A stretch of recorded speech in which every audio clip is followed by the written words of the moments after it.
Alright, ladies, gentlemen, and random internet blokes, we are going to jump in again. And this time we are starting straight into the story. We'll probably only do mostly book 1 today. A little bit of book 2 maybe, depending how I feel about it and how far we go. We'll see. We'll get a bit of the way. I want to give us a good start so y'all have some sea legs to start reading the book itself for next week.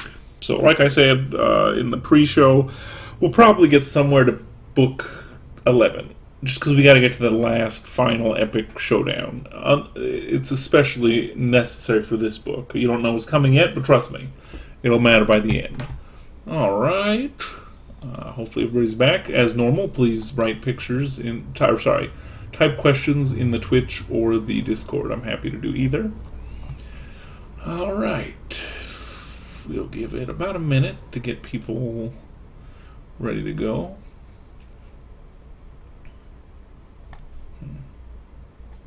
Oh, there we go. Minimize everything by accident. Great. All right. Let us jump on in then. Did everyone get their beer? I hope so. I can't have beer till next week. That's okay, though. Or Sunday. I can have beer Sunday. That'll be nice. All right. Let's jump on in here. All right. And this one I have pictures for almost every slide. They're all not all relevant, I'm going to be honest. Some are just nice. Like this is the Heike Shrine during a firework festival. If you've never seen a Japanese firework festival, what are you doing with your life? That's all I'm going to say. Now, they're way better than ours, by the way. If you want to be disappointed, go. The most disappointed I've ever seen a Japanese person, besides eating American Japanese food, is American fireworks on the 4th of July. Super lame. Compared to this, anyway. I mean, look at that. Come on. And like every city in Japan is pretty awesome fireworks. But the temples and stuff, whoo, special events. Yes. Visiting Japan's awesome, even if you don't speak any Japanese. It's just a little more challenging if you don't speak any Japanese. All right, so we're going to get into 1-1. Now, interestingly, he changes the titles to lots of his intros. He does like Sanskrit translations. So this one in Japanese is called the Gion Shoja Temple. That's the intro we read. And to remind you, this was it should be in our book. This is on page 3. It says the Jetavana Temple bells. In another translation says the Gion Shoja Temple bells ring the passing of all things. Twin psalteries in full flower declare the great man's certain fall. And our footnote points out that it's built.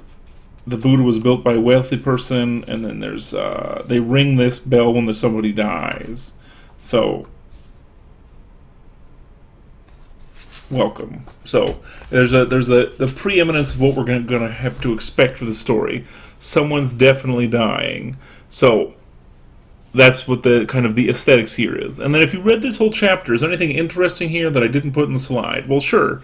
There's a couple things. They give a big list of failed rebellions, both Japanese rebellions and Chinese rebellions. And how do they refer to China? I always find this really interesting. They say, far away in the other realm, capital O, capital R, right? So Chinese historical examples like those that follow will be annotated only when their general significance is not immediately obvious. So unlike Pillow Book, the Chinese examples do not always get notated here clearly, although a lot of them will actually be repeated. So you can start to learn some of like the traditional Chinese moral stories. All right, so here we go. We have this temple, and we know the fall. To remind you, right? The second half, why I didn't write. We read this earlier, but to remind you, the arrogant do not long endure. They are like a dream one night in spring. The bold and brave perish in the end. They are as dust before the wind. So this book is telling you, like, you know, nowadays people say, oh my god, spoilers. The book already, it's spoiler, guys. How do you think it ends? Come on. So this tells us kind of the Buddhist setup for the story. All right.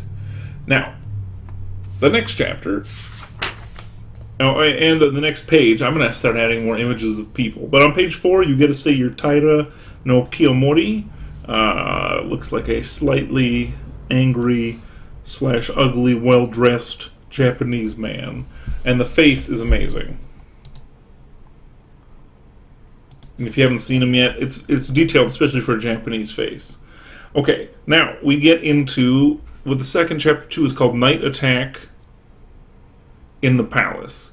Now this one is where we start to get a little bit of how Kiyomori's family rises in status. Apparently, at one point they were related to the imperial family and then lost all their power and had to work their way back in.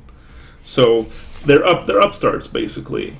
And then they get into this story where his father, Tadamori, and if you're curious about all these names and how they relate, again, if you have your book, and I apologize for the sound of my book hitting the table, but I can't help it. I will use physical references till the day I die. The back of your book in, let's see, 712. From 712, you get your lineages. If I'll take a picture for next week for those of you who don't have the book. But we have Imperial lineages, Heike lineage, Genji lineage, and Fujiwara. So, for example, we can say who's dad. So in this case, if you look at your 714, we see the genealogy. We have the very first named Heike is Kiyomori's dad, who's Tadamori. That's who we're talking about right now. And Tadamori almost gets assassinated. Why? Well, they have here on page 6. Where was this? The jealous cloud dwellers then plotted together one night on the Gosechi warmth of wine banquet. And remember, if you want to know what any of these festivals are, they're all in Pillow Book and not explained here. So go to Pillow Book and look it up. The 12th month, their plot reached Tadamori's ear, and he says, "I've never been a scribe, no, I was born a warrior." So he brought a big dagger with him to go to this temple, and one of his retainers came too. And he basically intimidated them to not attack him. And the best part of this story is they tried to get him on... Here we go. Yeah, they tried... Oh, we're not there yet. They tried to get him on procedure. This is interesting. To say, like... They made him dance, and they tried to threaten him, but they didn't actually attack him because they were scared of him. And then they confiscated... Actually, he gave away his dagger, and then they tried to get him for, like, a technicality, that's what I would say. And he was able to get his retainer to say, "Oh, I didn't know he was there," and the dagger he brought was a bluff. I think it was a wooden... It was like a sparring sword wrapped in, like, silver foil. So he didn't actually break any rules by bringing his dagger, which, again, interesting, and he managed to not get assassinated, and then this led to basically the promotion of Kiyomori's lineage. So this is where the Heike start to re-enter competition, thanks to this father, who did a good job.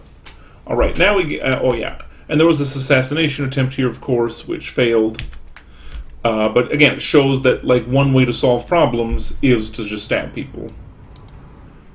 Yeah, he got away with bringing a dagger because it wasn't really a dagger. And his follower that was hanging out outside and threatening to kill everybody, you know, he didn't know he was there. He just kind of was hanging out. And I messed up on my slide. It says Kiyomori's promotions. It should say Tadamori. The dad got promoted. And because of the dad's basically bluffing and insistence, he got the whole family promoted, and then Kiyomori uses that as a base to kind of refound the family. Now, I love this one, the sea bass. I think I even... Hold on. I think this is one of the stories.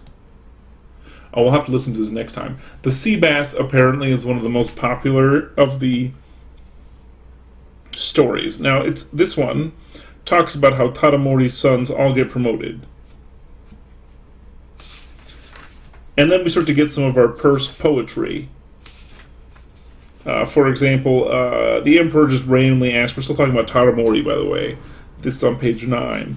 And how did the Akashi coast strike you? He says, aloft in the dawn, the moon shone down Akashi coast, while the sea wind dashed upon the brightened shore, waves dark with the last of night. And this made the Emperor so happy that he put it in an anthology. So, and then it talks about who he marries, etc. But now the sea bass part of this, why we care, is, let's see. Kiyomori was basically in a boat This is why it's called sea bass. This is on 11. Kiyomori was sailing down the Ise coast to call at Kinamono shrines when a huge sea bass jumped straight into his boat. The ascetic guiding the pilgrimage cried, quote, "The fish is a boon from the gods. You must partake of it at once." Kiyomori replied, quote, "Of old they say, a white fish leaped into the boat, carrying King Wu of Zou. Yes, this is an excellent omen." So he basically eats. He's not supposed to eat fresh right now, but he eats this boat, sashimi basically, because to have a fish, a giant bass jump in your boat, it's good luck. So Kiyomori is basically favored by the gods. That's kind of what we're getting here.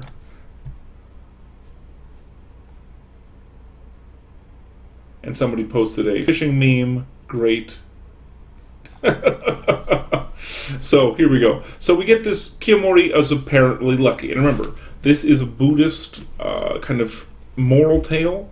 So the normative assumption here is the spiritual realm affects the physical realm. It's good to remember that. Like, it's not a separate realm. Like, we might just think, like, oh, it doesn't really matter. In here, fate and fortune are a big deal. So keep that in mind as we go. And remember, when the sea bass jumps in his boat, Kiyomori is actually on a pilgrimage. And we'll get to it later, but at one point, Kiyomori even becomes a monk. Okay. Now, the next chapter. This one sounds like a boy band. It is not a boy band.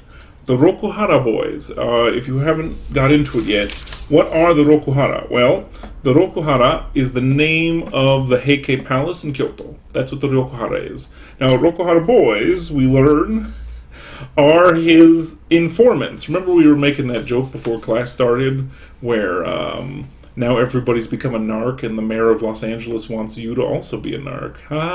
Rokuhara boys were literally like vagrants that would run around the city. Where's this description? Lord Kiyomori chose 300 youths in their mid-teens with boyish short trim hair and dressed them in red. They were everywhere in the city. If anyone spoke ill of the Heike, and not so much a youth overheard him, well and good. Otherwise, the report went out. They would burst into the offender's house, seize goods and chattels, arrest him, drag him off to Rokuhara. People saw what they saw and thought what they thought, but no one spoke. The Rokuhara boys, everyone called them. Riders and carriages gave them a wide berth. They might catch straight through the gate of the palace, and still no one dared to ask their names. The city elders averted their gaze. So he basically is a thug of a group of thuggish informants who run around, literally enforcing his will on these people in Kyoto. So remember, he's not the emperor, folks. He's just a decently well-promoted lord. Now, this chapter also, I love how random these old books are. The first half of Rokuhara Boys, we learn this. Lord Kiyomori fell ill. To lengthen his days, he renounced the world in his 51st year, in Ninan 3, which we learn is 1163. And what does this mean, renounce the world? Renounce the world is Buddhist terminology for becoming a monk, because it says below, he became a novice monk with the religious name Jokai. Perhaps this step took effect for his prolonged discomfort ceased, and his allotted span of years remained unbroken. Men bowed to his will as grass to the wind. And it explains he gets more and more power, basically. The world looked up to him, to the blessings of rain. For his sons, no sign of a great house. No stellar talent could look upon the eye, or stand equal beside them. Indeed, a Tyro Grand Counselor and his son-in-law said, no one else really counts as human at all. No wonder everyone sought, by hook or by crook, alliance with the Heike. So, we get the little interesting snippets, so literally by he became a monk. So in this time period, if you look at the picture, right, he actually has a shaved head. He became a monk to solve his illness, right? He renounced the world, became a monk, and for the rest of the story, when we talk about Lord Kiyomori, he's hypothetically a Buddhist monk. And why do I say hypothetically? Well, officially he's a novice. Imagine it's like, I'm trying to think of a comparison. A novice in this setting is a warrior who kind of dedicates his warriorness to the Buddha. You don't give up all your life necessarily. You kind of give it up. You don't become a monk per se. You more become like a hangers-on of the monks. You're not officially like an academic, but you pray more, basically. That's the best way to think about it. But he also has a spy network. So, welcome to the olden days. The olden bad days. All right. If you have any questions so far, now is the time. And if you don't, we're going to keep going. All right. And bam. All right, now we're going to get into some fun stuff. This is actually a picture from one of the ones we're going to talk about. This is straight from the book.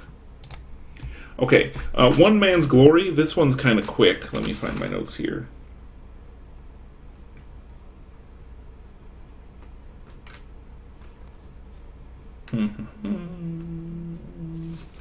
All right, so One Man's Glory, we get more of information about Kiyomori and his family. So I'll read the first part of this. One man had scaled the heights of glory, and with him prospered his whole house. Shigemori, first of his sons, was palace minister and left commander. And from here he just lists all the ranks of all his sons and all the people his daughters marry, for example. And it's just a list.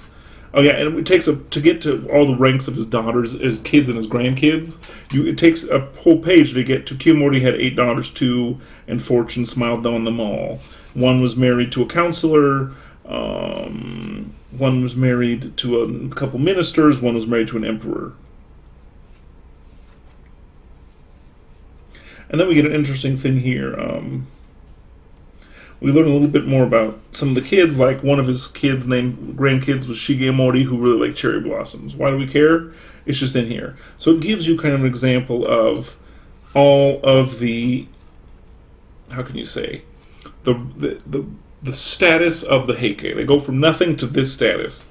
And they mention at the very end, there's a chanted section right before the end near Gyo. It says this. This, our island land of Japan, has only 66 provinces, and the Heike ruled over 30. Half the realm and more was theirs, quite apart from all their estates. Their countless fields, paddy and dry, precious silk, damask, and gauze, like flowers overflowed from their halls. Horses and carriages thronged their gates, as though gathered there for a market day. Yangtze gold, pearls from Zhongzhou, Wujun masks, Xinjiang brocades, the treasures of the world were theirs. Pavilions for singing, halls for dancing, magic shows and circus amusements. No emperor, reigning or retired, could have enjoyed more varied pleasures. So if you're curious about how affluent they are, you want to read your first name list. One Man's Glory is that. Now we use that as the setup to kind of, this is the level of success of him and his family, and it also gives you the how big his family is. He has a gigantic family, which, if you've ever studied history, big families are great for everything. We live in a weird time where people pretend big families aren't nice, and then we have a giant quarantine where you then realize, oh, actually families are great. Although, as Kiyomori will find, and any of you who are from a big family will find, not everyone's created equal. That'll be the nice way to say it. And yes, the Rokuhara boys are the spy network. Is the Tale of the Genji the same as Tale of Heike? No, Tale of the Genji is much more high court drama, much more like Pillow Book, much less fighting. This one's much more cities burning, and burning cities, and ends of things. Genji is a bit more positive. Alright. So now we're going to get into our first interesting aside, and if you don't have your book yet, this is from page 15, and this is Gyo we're going to get into. So this is a picture from Gyo, by the way. So Gyo is our first major lady character, and this is a we're actually going to take a nice aside here. This is one of the first kind of character pieces we get. It's not just a list of names. It's also one of the first demonstrations of how the Buddhist kind of ethic works. So I'm going to read the first bit of this. Gyo, this is 6. Lord Kiyomori, who held his hands the world within the 4 seas, dismissed censure, ignored mockery, indulged in every odd whim. For instance, 2 shirabyoshi dancers were then the talk of the town, Gyo and Ginyo, daughters of the dancer Toji. Gyo the elder was Kiyomori's favorite, so people prized Ginyo as well. He built Gyo's mother a fine house and provided her monthly with rice in the amount of 100 bushels and 100 strings of cash.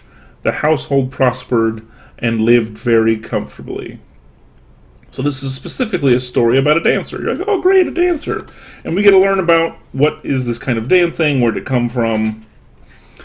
So, and this is fun. Do I have it on here? Let's see. Yes. So, this girl, Gyo, received popularity for her performance and was taken in by Kiyomori, and he supported her family. Interesting. And we hear a little bit about her. This is... every dancer in the capital learned of Gyo's success. Some envied her, others were jealous. Quote, "Oh, she's a lucky girl that Gyo goes in," the envious cried. Quote, "Who wouldn't want to be just like her? I know. The only reason she's done so well is that Gi in her name. I'll use it too." So some people stole her name to try to get popular. Other ones said, quote, "How could anyone succeed on the mere strength of a name?" Unquote. The jealous objective. Quote, "It all depends on the karma you bring from past lives." Unquote. So many ignored the Gi. And then we talk about she spends 3 years basically able to take care of her family and being with Kiyomori, and for 3 years she's successful. And then one day another performer shows up. Her name is Hotoke Gozen, and she shows up and tries to enter and just walk. This is normal for the period, by the way. Dancers would show up at famous people's houses and say, "Hey, can I dance?" And then the announcer say, "Your Excellency, Hotoke is here. Everyone in the city knows her." "Here!" exclaims Kiyomori. "She is an entertainer. She comes when called. The nerve of her to turn up uninvited. Kami or Hotoke, God or Buddha, she has no business appearing in Gyo's presence. Send her away."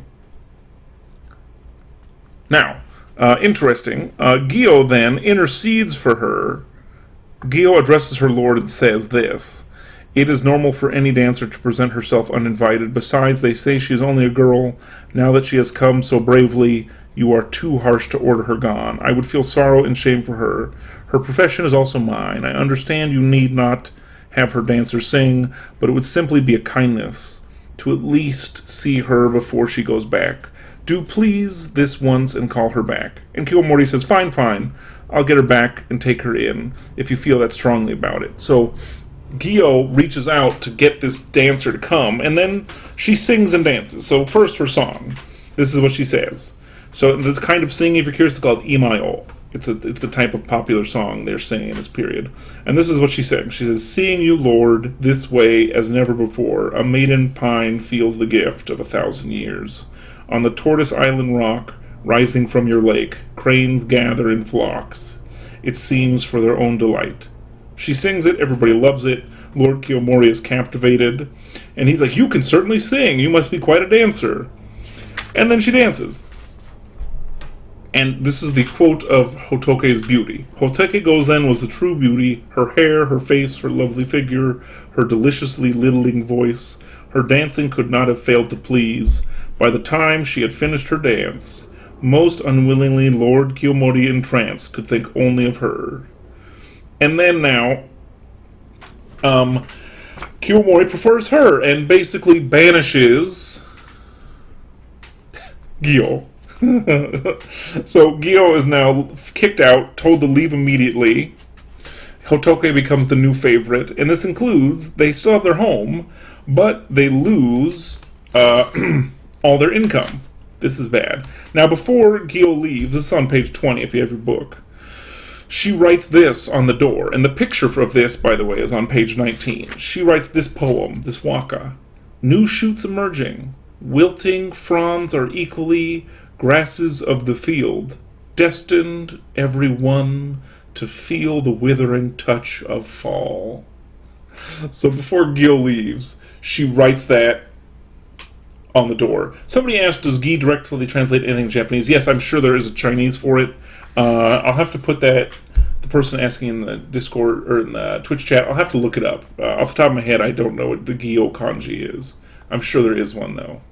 Other questions, were these geisha who would visit to perform? No, these are just like professional dancers. Totally different form, but and much less formalized, but think about it like a dancer who is permanently in your court. They never talk about anything sexual, but it's kind of implied.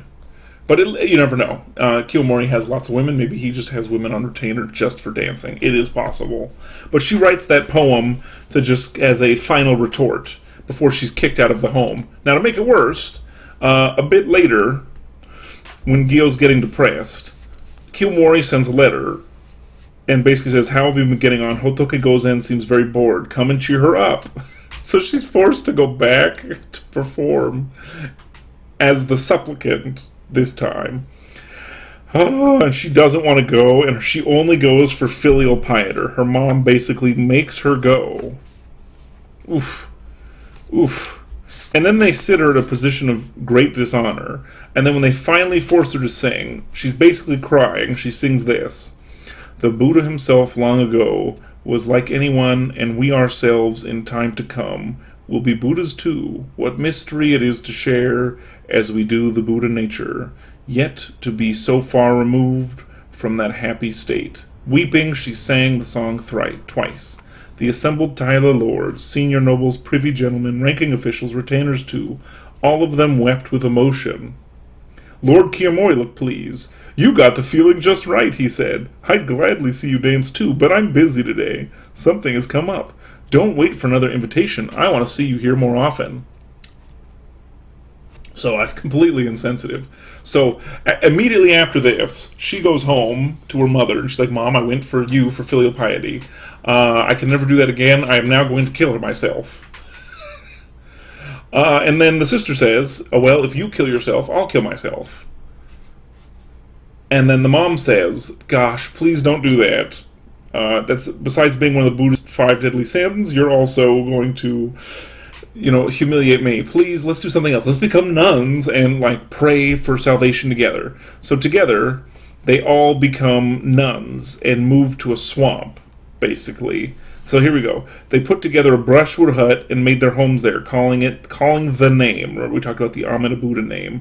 Her only 19th year, Ginyo, her younger sister, did the same, saying, "I promised to drown myself with you if you ever took that step. Now I'm just as glad as you to reject the world and its ways." In retreat, her sister, Gyo, she prayed for bliss in the hereafter, a moving sight that touched their mother. Toji, now that the girls were nuns, knew her white hair was no excuse. Her 45th year she shaved it. In the company with her daughters, gave herself to calling the name, longing for birth in paradise. So spring fled, summer blazed, and autumn winds began to blow. When our eyes lifted heavenward, towards the meeting of the stars, we write down our fondest wish on a mulberry paper slip. Slender that lover's oar, rowing across the celestial stream. The sun sank westward and down the sky, towards the ridgeline of the hills, bringing to mind what they say, that it drops straight out of our sight into the western paradise. Ah, we too, the sister sighed, shall be born there in good time, to life beyond the weight of care. So they retreated, became nuns. This is not the end of the story. You ready? Hotoke discovers what happened to them, and she also is dissatisfied with life. This is actually the picture from your book. It's on page 26, 27. These are the daughter, mother, and this is Hotoke. She comes to join them. She tries to get a leave of absence from Kiyomori. He doesn't allow it. She just runs away. And then here we go. This is on page 24 if you're curious for the text. So, they hear a knock at the door. Terrified, they cry together, "How awful, some demon thing has come. No, there is no doubt, to frustrate our humble prayers. By daylight, even no one comes to visit such a brushwood hut, tucked away in this far village. Who then would call by dark of night? To it's so light our bamboo door, why would anyone break it down? No, we'd better open it. If a stranger, all mercy, the thing has come to claim our lives. Our only hope is to trust the Amida's original vow. So long, our refuge anyway." So they're scared, and they open the door, and it's Hotoke Gozen. And this is Gyo. She says, "What, Hotoke Gozen? Am I dreaming? Is this real?" Hotoke fought back tears. "It may shock you to hear this," she said, "but It would be wrong of me not to tell you, so here's the whole story. It was entirely my idea to present myself at Lord Kirmore's residence. When I did, I was ordered to leave. Only your intervention convinced them to take me back. We women can so seldom follow our wishes. I wanted to leave, but he made me stay. I hated it. And one day when he got back, and you sang your song, that brought it all home to me. One day the same would happen to me. I did not like that at all. And then there was that poem you left on the sliding door, the one that said, destined everyone to feel the withered touch of fall. I knew you were right. I did not know where you had gone, but I envied you. Once I heard that you had become nuns together, I kept asking to leave, but he always refused. And we get more here. This is 25. Even more. She goes really heavily into the Buddhist theology here. At the end, she says, please forgive my past misdeeds now that I am with you in this new guise. Say what you will, I will call the name with you until we are reborn together in the same lotus throne. If you prefer not to, I will then wander wherever my steps lead me until I collapse in the moth beneath some pine, there to call the name while I still have breath and achieve that priceless rebirth in paradise. She spoke in tears. And then, I have here. Yeah. So then Gyo is crying now, and they say, why, I never had imagined you feel the way. I had no idea. Life is so hard for us all. I should have accepted what happened to me, solely as my own misfortune. But there has been times when I thought of you made me so bitter. I knew I would never get where I wanted to go. I felt like a failure in this life and the next. But now I know, here you are, so changed. That stubborn weakness of mine is gone. I will be born in paradise. So basically, Hotoke kind of saves Gyo. And the next page, this is 28, she says, what joy it is to be certain I will reach my goal. When I become nuns, and I said people agreed, no one like us had ever done such a thing before. So then she says, welcome friend to the guide and the teaching, come let us all pray together. So now these 4 dancing women have all given up the world and joined, they're basically praying in the woods together. And how does it end? Well, this is it. The 4 of them, confined in retreat, decked the altar morning and evening with offerings of incense and flowers, praying with single-minded devotion until each in her time reached her goal, or so they say. And sure enough, at the Chogodo, the chapel of the cloistered emperor Go Shirakawa, the death register lists 4, all together as departed. Ginyo, Gyo, Hotoke, Toji. Their story is profoundly moving. So what does this imply? Well, it's not implied, it's direct. This is kind of an aside story, but it both shows the character of Kiyomori and kind of shows what's a happy ending. Well, these 4 women pray until they die. So they stay in this wooded village swamp thing, they give up their lives, they shave their heads, and by the way, all of them are under 20 except for the mom. And they retire from life. And then it mentions here the death register list 4. That basically means in this sect of Buddhism, they made it. It's considered to be like a victory. So they basically have transcended life. And they made it. This is a Buddhist happy ending, by the way. Any questions about this before we move on? I went over it because it's both very interesting women characters, and it's a heavily detailed aside that has almost nothing to do. And somebody asked, so they reached enlightenment. Yes, that is what it implies. That's not implied. If you know Buddhist practice, basically the death being listed in the death register of the emperor in his chapel means you're acknowledged to have, it's like being a saint in Catholicism, if that makes sense. So you're sainted, aka you made it to paradise. That's what it means. So the happy ending is they all realize the world is all false connections and their beauty is a deception, and they had to give up life and devote themselves to prayer, and they reached enlightenment. So happy ending, yay! For those of you who aren't strong on Buddhology, you'll be like, that does not sound like a happy ending. Again, if you're curious for more, I highly recommend my 190 lectures on Buddhism. Those will help kind of give you a little more roundness if you're kind of still, qua, ke, what? If it doesn't seem like a happy ending. But now is also the time you could ask me a question. If you didn't read Gyo yet, I recommend it. It's quite an interesting moral story. Oh, that's fine. Uh-oh.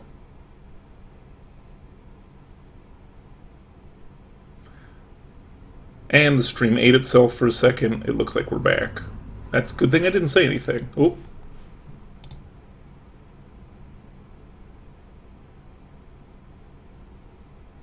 We are experiencing lag. I'll give it a second. Yep.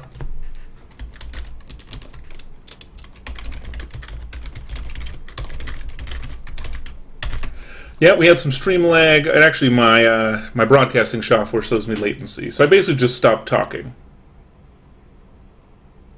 Well, almost immediately, somebody asked, does every section of the book give idea or simply explain what the title did until the clan downfall? Well, right now, there's not a war, right? So this is all the kind of like... So why would there be a giant aside about the way Kiyomori treats women? Basically, they're making a Buddhist argument for why he's immoral. That's what this is, right? So... Buddhists believe in karma, but even if we were talking about Christians, right? If this was a Christian epic, Christians believe in providence and like God's structure of reality. It's the idea that you'll be punished for your immoral actions. So this is kind of showing 4 moral women that Kiyomori basically screwed. So we're setting up the kind of Buddhist groundwork for why Kiyomori sucks. Even though he's successful, he's not a good guy. So then his kind of the revenge is coming. That's the point of this. By itself, it can look random, but in like a Buddhist moral framework, it makes sense. Because by chapter 2, the war is starting, basically. So, we only have like one chapter where we're hypothetically at peace. Alright, let's keep going. Alright, next one. This is Kiyomizu-dera. If you've never seen it, it's a beautiful Kyoto temple, and there'll be a reason this is the picture in a second. Alright. So we now get to where Kiyomori keeps doing the weird Kiyomori things. This chapter is... Where's my notes for this? It's called Empress of Two Sovereigns. This is a woman who was the... Oh man, it's not there. It's... Oh, there it is. Duh. This one is basically... they talk about how the Heike and the Genji both competed as, like, to fight the Emperor. Do I have it on here? Yeah. They talk about how the Heike and Genji, for a long time, both were protecting the Emperor, but as soon as the Heike kind of took over, they started to abuse power exceptionally. Now, this one, the paraphrase of it, is there's a woman who was the Empress to a previous emperor, and he died, and she was still beautiful. And basically, the emperor wanted to marry another emperor's wife, which is weird and creepy and not allowed to happen. But it shows how the Heike kind of encouraged the breaking of precedent. So, somebody says, is he the dong of this epic? That is a great... Is he the dong? He's something between the dong and the Cao Cao. He's Cao Cao and a dong mixed together. You'll see it. So in this one, we get where he starts to break precedent.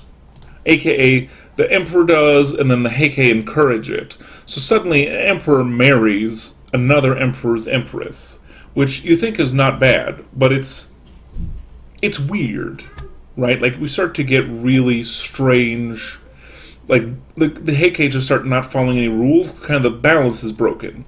And then, one of the emperors dies. And this is strange, he suddenly dies.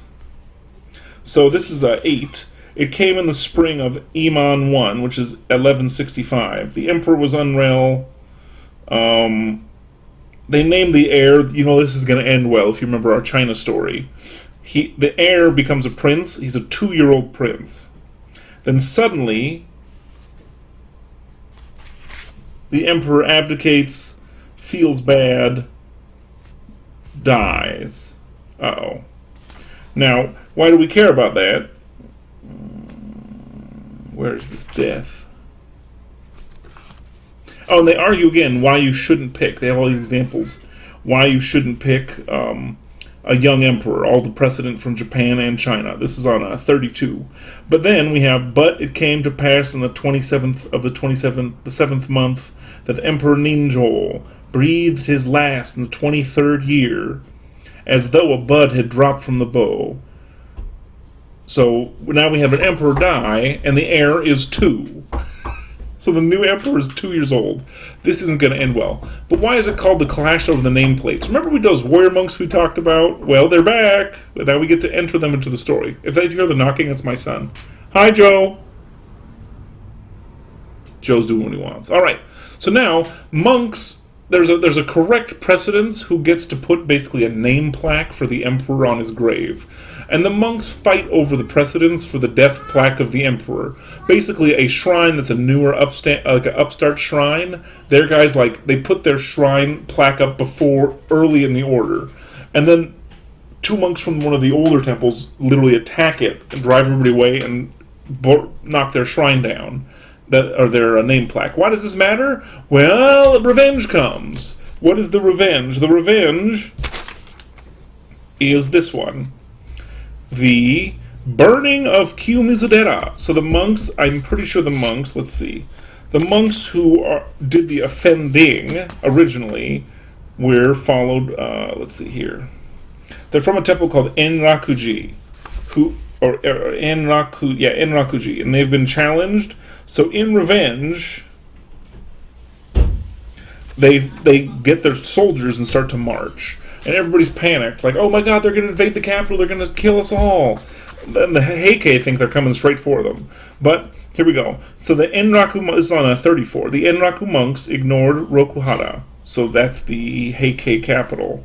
They fell instead on an innocent temple, Kiyomizu-dera, and burned every hall, every last monk's lodge to the ground. Their aim, some says, was to cancel the shame suffered at that night of the funeral, for Kiyomizu-dera, you see, was a dependency of Kofukuji. So the monks who knocked the nameplate were from the Nara temple for the Fujiwara. A sign stood the morning after the fire before the main gate, and on it was written, "Hey you. Now what do you have to say about the line from the Lotus Sutra? Kannon will turn the pit of fire into a refreshing pool." The following day brought this retort: "His eons of wonder confound understanding." So now we have a fight between the monks. Uh-oh. This is going to end well, right? Maybe not. So then we get an heir apparent named. And what does this mean? The Kiyomori forcefully retires the 2-year-old emperor. So this is on 35. It says, even before coming of age, he became an august, retired emperor. China can never have known the like, nor our land either. The sovereign assumed his dignity in the great hall of state. For the Heike, it meant brighter blaze of glory. His mother was a Taira.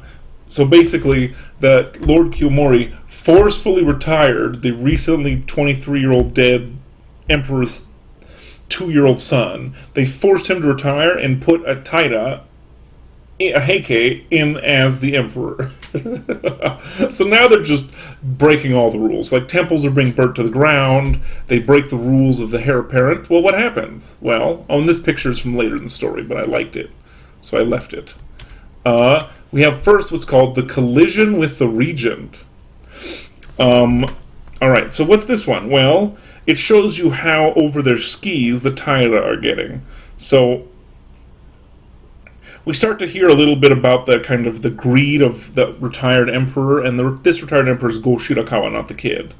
Basically, his retainers are pretty disrespectful, and we just get that hint for now. But then what happens is one of Kiyomori's grandkids, his name's Tsukimori. He's not respectful to a guy named Fujiwara no Motofusa, who is the regent. He's technically the guy running the government. And they run into each other on a bridge, and this 13-year-old kid, Tsukimori, he has like 50 retainers, and they're all under 20. They have no manners. They just try to charge through the regents. The regent basically says, bow, get off your horses, I am the retainer. I'm sorry, I'm the regent. And instead he tries to rush them. This kid, because his grandpa is Kiyomori, right? I can do what I want. And because he's a kid, the regent's guards take them off the horses, disarm them, humiliate them, and then send them home because they broke protocol, right? And then, so the Heike disrespects the Fujiwara regent.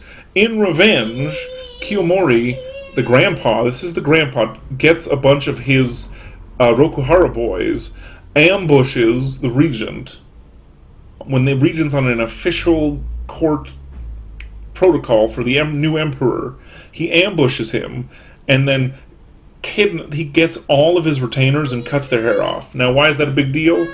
In Japan, from the medieval time until this time, status is all tied into your hair. That's why cutting your hair off to become a monk is such a big deal. You're renouncing your status. So they basically beat up all of the regent's retainers in revenge and take their hair. And then the only sign of morals we get here is actually Shigemori, who's the dad of this kid, Sukemori. Shigemori is the only one of Kiyomori's sons who's worth anything.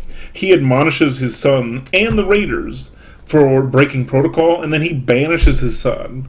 So we get a little bit of, we could say, justice, but we're starting to see the Heike just do whatever the heck they want.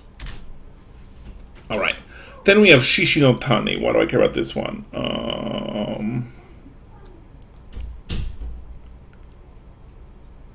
Oh, we start to get a little bit of envy and boredom and greed. This one's interesting because we specifically get... I'm looking here. We specifically get mention of how the monopoly of power of the Heike is starting to piss other people off. And there's an example in this one of one of the emperor's retainers actually gets a monk to try to do the monk version of black magic. It's called esoteric, like a magical incantation almost. And he actually, it's so bad, lightning starts to hit the temple, and they find this guy. It's 100 days of prayers, and they kick him out and beat him up and throw him away. But it just kind of shows okay, now we have dissatisfaction showing up from the Heike monopolization of court titles. And then we get to, reflections on God, on unrighteousness. So, the gods visibly affect the world, and this is one of the ones where you can see it. And by the way, when I say a god, we also mean a Buddha. Now we start to get a fight. This one's interesting. Some of the retainers of Go Shirakawa, actually, who's the emperor, he promotes retainers to the provinces. And this is and by the way, the emperor is in cahoots with the Heike. They work together, this retired emperor and the Heike. They get promoted above their station. And in Confucian thought and Japanese thought, and even in kind of Buddhist thought, this is all problems. They send them off to one of the provinces, and immediately he starts harassing the Buddhist monks. Now, why is this a problem? There's a Buddhist temple, and in the temple is a hot spring, and basically this dumb retainer who got promoted to govern the province, he runs his cavalry, kicks all the monks out of the hot spring, and then bathes his horses in the hot spring. If you don't know anything about Japanese hot spring, very rude. So of course, what do the Buddhist monks do? This corrupt guy who pissed off the monks bros mobilize several thousand soldiers and basically come beat him out of the province. And then they march on Kyoto and demand the government does something. Which they do not do. They ignore the monks. This gets better, by the way. And then we get the vows. This is kind of a side one, but it's where, if you want another pious woman example, this is where one of the imperial women, goes to petition the Buddha for her son. And we get a very interesting, another kind of heroic woman character who intercedes religiously for her male relative, and it got written down. Quite interesting. Alright, now, because of this fighting between basically the emperor and Heike retainers, we get something called the Palanquin of the Gods. If you don't know what a palanquin is, it's a commemorative shrine you carry with, it has the essence of one of the Shinto or Buddhist gods in it. And in a protest, these Buddhist warriors / monks will march these down to Kyoto in protest to protest the emperor. So basically they had this injustice done to them by a corrupt minister in the province. They're now protesting. Now, what happens in this chapter? The monks get ignored, so they march on the palace with their shrines. They actually run into a Genji guy first, who's holding a gate very lightly, and he asks them, please don't force the gate. I know you can beat me, but I have to follow the orders of the emperor, but I don't want to disrespect your shrines. So out of his own piety, they actually refocus, and then march on the gate where the Heike are guarding it. And what do the Heike do? They start shooting arrows at these Buddhist monks in the shrine, and drive them off, they drive them off and capture some of the Planakins. This is a huge disrespect, right? If this is your religion, it's like shooting guns at a church or something, right? It's a big deal. So they drive the monks off. The monks don't actually fight yet, because it's not that time. But they drive the Planakin of the gods off, and a bunch of them get slaughtered, and they retreat. Most of the warrior monks are fine because they're wearing armor. It's mostly the assistants who aren't wearing armor who die. Then what happens? The palace burns to the ground. So, and actually, there's 3,000 monks in revenge for this Planakin being attacked. They plan to attack the city, and actually they're talked away by it from one of the imperial nobility, which is very interesting. They decide to not do it, and then they don't. And then at the same time, both those corrupt ministers get jailed, but it doesn't matter. Actually, the capital and parts of the palace get burned down by a quote-unquote act of nature. And the story, how can you say it? The story heavily implies this is like karmic comeuppings for this very specific attack on the shrines of the gods. So now we're starting to get a little bit of this chaos. Although we're right before the true fighting starts. This is like the cusp, this is the breath, right before the drop. So any questions so far? And if you're curious, here's my warrior monk picture. This is what they look like. Right, so they're a monk. Right, see a monk, robes, and everything. He just has a katana and a giant spear. And look at them, right? Monks with armor and swords and naginatas. Yeah, totally legit. So this is where we start getting real. Now, I'm actually going to leave it here unless you have questions, because Chapter 2 onwards, we start getting the fighting, and I want to kind of leave it up to you guys for next time, where we can start to enjoy this story together more, especially if you haven't read yet. But any questions, problems about the setting, about the characters, now is a great time to ask me. I'll give you guys a minute or two to ask some questions, because it's 7:30, so we've functionally hit about where I wanted to get, so I'm not unhappy. So it's a good time to ask questions. And then once we answer your questions, we'll be free until next week. I mean, unless you have intermediate questions, which I'm always happy to answer.